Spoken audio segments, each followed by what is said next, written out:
अस्सलाम वालेकुम dear students, मैं हूं नासिर अब्बास, आपका फिजिक्स टीचर। आज बच्चे हम स्टार्ट करेंगे electric field and electric field intensity. दोनों ही टर्म्स बहुत ही इंपॉर्टेंट है इलेक्ट्रोस्टैटिक के चैप्टर में। इलेक्ट्रिक फील्ड जब आप नाम सुनते हैं तो आप सबसे पहले वो गौर करें जो आपने नाइन्थ में ग्रेविटेशन में पढ़ा था, ग्रेविटेशनल फील्ड। आप ग्रेविटेशनल फील्ड से क्या समझते हैं कि आप कहेंगे कि ये एक ऐसा रीजन है अर्थ के बाहर जिसके अंदर अर्थ किसी और बॉडी पे फोर्स अप्लाई कर सकती है, ग्रेविटेशनल फोर्स अप्लाई कर सकती है। सेम बच्चे यहाँ पे भी यही है, लेकिन अब हम अर्थ को नहीं पढ़ेंगे, हम चार्ज को पढ़ेंगे। चार्ज के बाहर भी एक ऐसा रीजन होता है जिसमें कोई और चार्ज आया जाए तो वो पहला चार्ज उसको अट्रैक्ट या रिपेल कर सकता है। ये पहला और दूसरा चार्ज क्या होता है? पहले चार्ज को हम कहते हैं मतलब आप ये कह दें कि वो एक ऐसा चार्ज है जो बहुत बड़ा है, उसका फील्ड स्ट्रॉन्गर है, मतलब हम उसको फील्ड चार्ज भी कहते हैं। और क्योंकि उसका अपना फील्ड होता है और फील्ड भी बहुत बड़ा और स्ट्रॉन्ग फील्ड होता है, इसलिए हम फील्ड चार्ज भी कहते हैं। इसे सोर्स चार्ज भी कहा जाता है। ये टर्म्स नोट करने वाली है, आपने बुक पे नोट करनी है।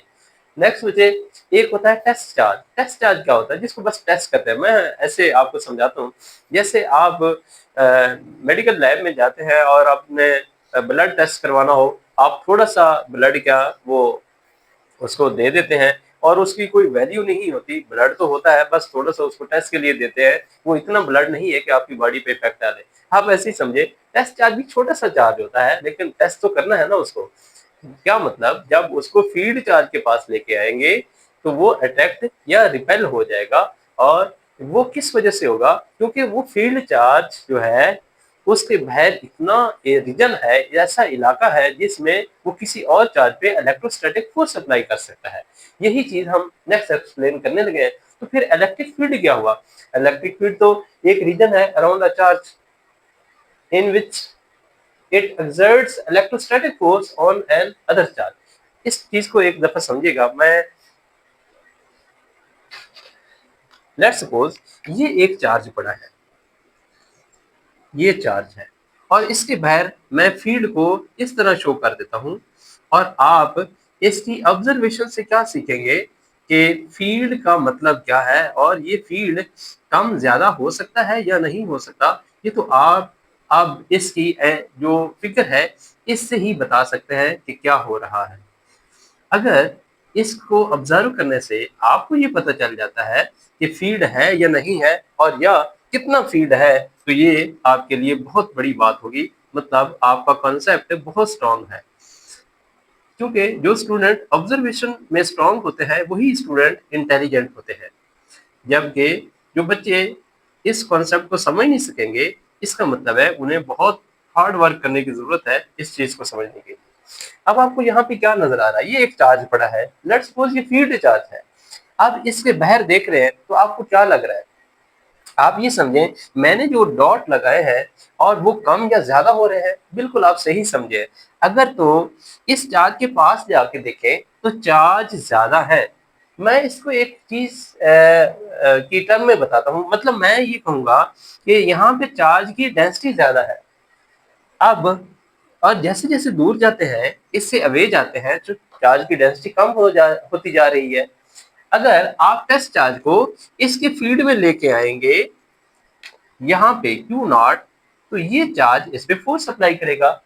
और ये अगर ये टेस्ट चार्ज भी पॉजिटिव है तो ये दोनों के बीच में फोर्स ऑफ रिपल्शन होगी। तो ये जो चार्ज है ये रिपेल हो जाएगा, ये मूव कर जाएगा इस डायरेक्शन में। और जिस डायरेक्शन में मूव करेगा, इसका मतलब है उसी डायरेक्शन में इलेक्ट्रोस्टैटिक फोर्स है एफ। तो यहां से आपने ये भी देखा कि अगर एक चार्ज उसको फ्री कर दिया जाए मूव करने के लिए, तो वो किस डायरेक्शन में मूव करेगा? वो इलेक्ट्रोस्टैटिक फोर्स की डायरेक्शन में मूव करेगा। जो किस चार्ज ने अप्लाई किया है? फील्ड चार्ज ने, जिसका फील्ड बहुत स्ट्रॉन्गर है। तो आप अपनी बुक पे साइड पे लिखिएगा जरा। ये इधर ही इसका काम तमाम करते हैं। एक है सोर्स चार्ज, सोर्स चार्ज, और नेक्स्ट है बच्चे क्या? Test charge. इन दोनों में क्या फर्क होता है?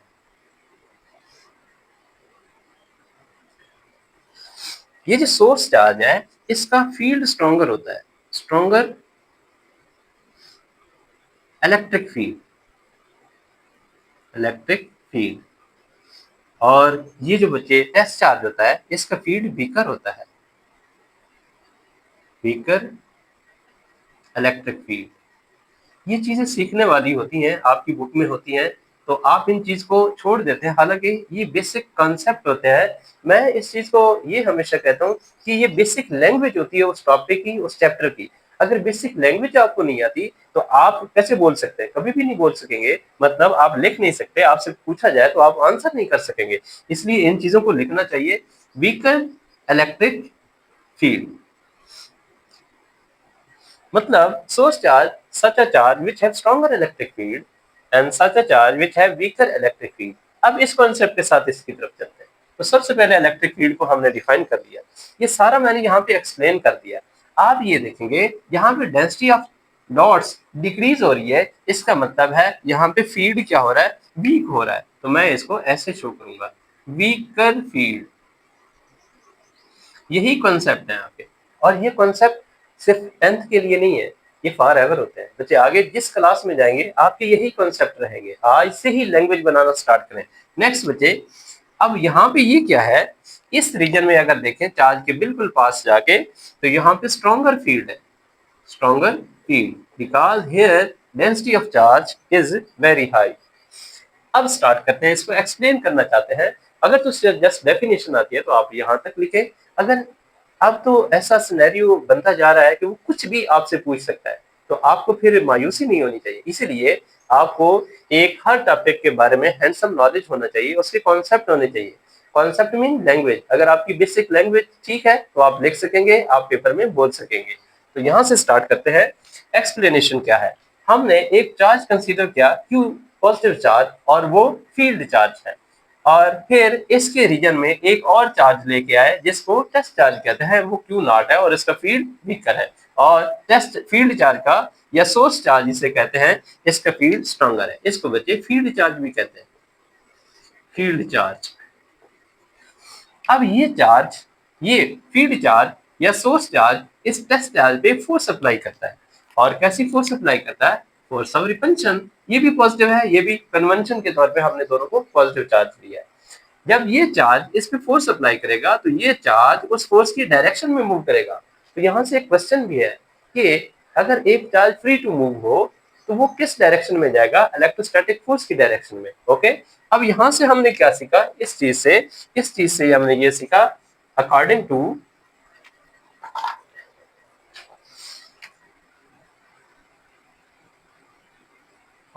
To coulomb law, force, electrostatic force, static force is inversely proportional to square of distance between them। अब ये भी तो दो चार्ज ही है, एक ये चार्ज है, एक ये चार्ज। इन दोनों में कूलम फोर्स को कैसे लिखा जाएगा? ये तो ऐसे लिखा जाएगा, F इज इक्वल टू के Q1 Q2 ओवर। अब Q1 क्या है, Q2 क्या है? Q और Q नॉट चार over R square. Let's suppose इनके बीच में जो डिस्टेंस है वो R ही है, तो देन इसको ऐसे लिखा जा सकता है। यहाँ से आप क्या सीख रहे हैं? यहाँ से आप ये सीख रहे हैं कि अगर इस रेडियस को बढ़ाएंगे, उनके बीच में डिस्टेंस को बढ़ाएंगे तो फोर्स कम हो जाएगी, और अगर इस डिस्टेंस को कम करेंगे तो फोर्स बढ़ जाएगी। तो हम इसको कैसे लिखेंगे? फिर की पॉइंट बनाएंगे, when distance between both charges increases,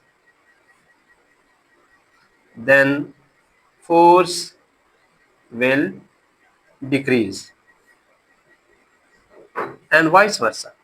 दूसरा सेंटेंस लिखने की बजाय आपने ये टर्म यूज करनी है, एंड वाइस वर्सा। मतलब when distance between both charges increases then force will क्या होगी? When distance between both charges increase the force will decrease। Okay, तो इसका कन्वर्स क्या होगा, when distance between both the charges decreases, वो charge एक दूसरे के अगर पास आते हैं तो डिस्टेंस क्या हो जाएगा, डिक्रीज, तो फोर्स क्या हो जाएगी, इंक्रीज हो जाएगी। मतलब ये वाली टर्म अगर कम हो रही है तो ये वाली टर्म इंक्रीज हो जाएगी, फोर्स, इलेक्ट्रोस्टैटिक फोर्स बढ़ जाएगी। अगर ये वाली टर्म इंक्रीज हो रही है, distance between two charges increase हो रहा है, तो फिर ये फोर्स क्या हो जाएगी, ये डिक्रीज हो जाएगी। ये चीज आपने सीखनी है। ये था हमारा इलेक्ट्रिक फील्ड के बारे में। नेक्स्ट ये है कि अगर चार्ज की डायरेक्शन कैसे फाइंड करेंगे। If charge is free to move, अगर चार्ज मूव करना चाहता है freely, then it will move it will move in the direction of किसके, इलेक्ट्रोस्टैटिक फोर्स, इलेक्ट्रोस्टैटिक फोर्स। यहां से आपने ये सीखा है कि अगर एक चार्ज को फ्री कर दिया जाए और इलेक्ट्रिक फील्ड में रहते हुए ये चार्ज इसके फील्ड में हो तो किधर मूव करेगा, फोर्स की डायरेक्शन में। पहले भी मैंने समझा दिया। नेक्स्ट बच्चे, आपको ये दो टर्म याद हो जानी चाहिए। ये इलेक्ट्रिक फील्ड के बारे में इतना काफी है, और ये आपने फिगर 7 बनानी है, और इसमें आपको मैंने समझा दिया कि ये क्या फिगर रिप्रेजेंट कर रही है। ये सोर्स चार्ज है, ये टेस्ट चार्ज है। सोर्स चार्ज इस पे electrostatic force of repulsion apply कर रहा है, और ये चार्ज, टेस्ट चार्ज, फोर्स की डायरेक्शन में मूव कर रहा है, इस डायरेक्शन में मूव करेगा। और इसी चीज को मैंने ये लिख दिया। अगर इसमें इनके बीच में डिस्टेंस कम या ज्यादा करें, उसको मैंने ये लिख दिया। और ये क्यों ऐसा है, क्योंकि इसका रीजन है, इसका इलेक्ट्रिक फील्ड है, और वो क्या है वो मैंने यहाँ पे लिख दिया। इस तरह जो भी चीज इससे आपने इंटरप्रेट की है उसको आपने लिख दिया, और हमेशा करना भी ऐसा चाहिए। आप सबसे पहले फिगर को समझा करें। अगर आपको फिगर आती है वहीं से आपने सारी चीजों की वो एक्सट्रैक्शन करनी है, आपने लिखना है उनको। अब हम स्टार्ट करते हैं। इलेक्ट्रिक फील्ड इंटेंसिटी क्या है। जब लफ्ज इंटेंसिटी आप सुनते हैं तो इसका मीनिंग का पता होना चाहिए।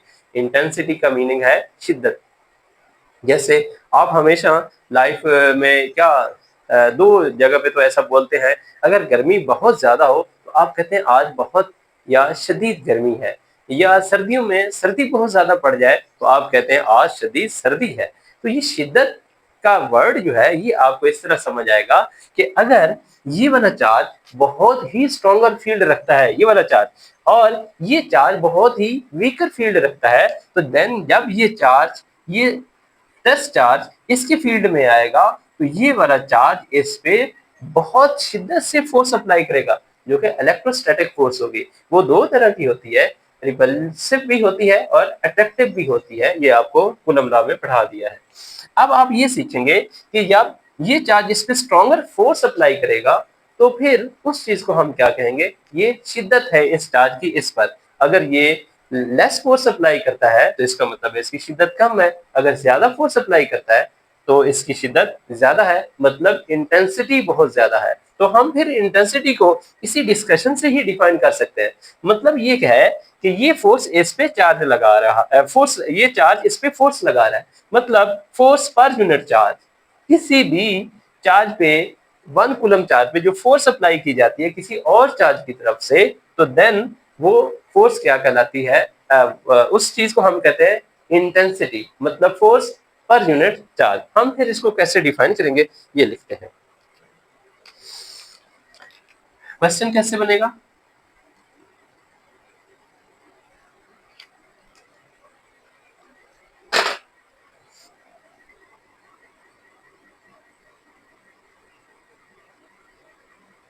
डिफाइन।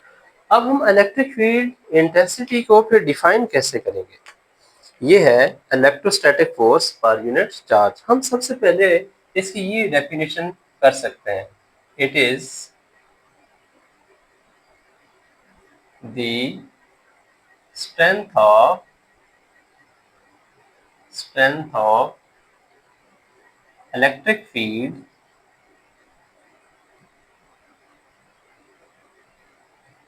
में वो ये चीज है कि एक टेस्ट चार्ज को जब इसके फील्ड में लेके आएंगे, फील्ड चार्ज के, सोर्स चार्ज के फील्ड में लेके आएंगे, तो ये चार्ज इस पे फोर्स अप्लाई करेगा, और ये इस पॉइंट पे जहां पे ये प्लेस किया जाएगा स्पेस के अंदर, तो इसी को हमने क्या किया है, it is the strength of electric field. तो उस चार्ज की इस पॉइंट पे कितनी स्ट्रेंथ है इन द स्पेस। तो फिर हमने इसको डिफाइन कर दिया कि ये इस चार्ज की इंटेंसिटी कहलाएगी, वन डेफिनेशन। सेकंड, मतलब ये चार्ज इस पे फोर्स अप्लाई करेगा, इट इज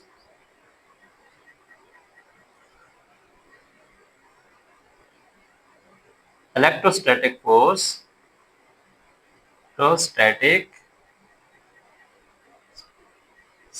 इलेक्ट्रोस्टैटिक फोर्स पर unit charge place at that point. मतलब ये फोर्स है एक यूनिट पॉजिटिव चार्ज पे जो उस पॉइंट पे मौजूद होगा। यहाँ पे फॉर एग्जाम्पल इसकी अगर हम फार्मूला इसका लिखना है तो देन क्या होगा, सबसे पहले मैं इसको लिखूंगा, इसका सिंबल क्या है, इलेक्ट्रिक फील्ड इंटेंसिटी को कैसे शो किया जाता है, सिंबल, और इट इज डिनोटेड बाय कैसे शो करेंगे, इलेक्ट्रिक फील्ड इंटेंसिटी को ई से शो करेंगे, ई, और ये वेक्टर क्वांटिटी है, इससे ऊपर वेक्टर लगा रहा है। Next, it is vector quantity,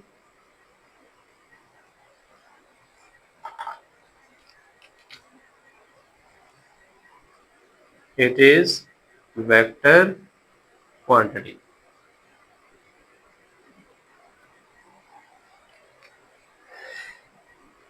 What is formula?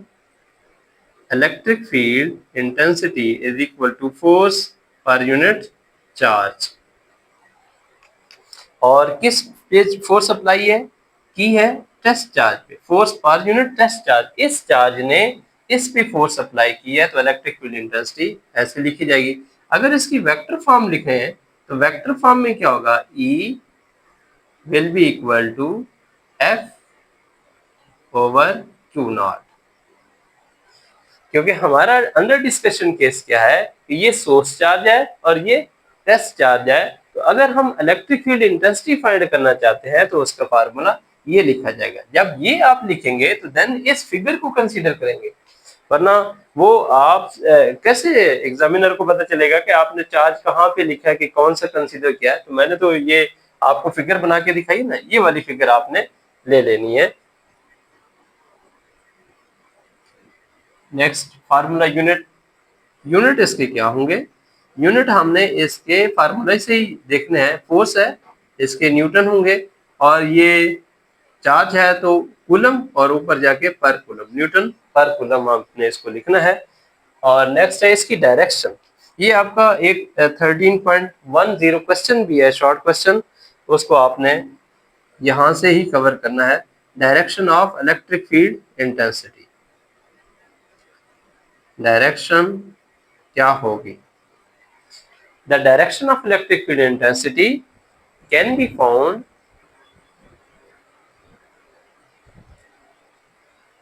अब ये हमारा टॉपिक कंप्लीट हुआ। डायरेक्शन इसकी क्या होगी इलेक्ट्रिक फील्ड इंटेंसिटी की, it has the same direction as that of the force acting on positive test charge.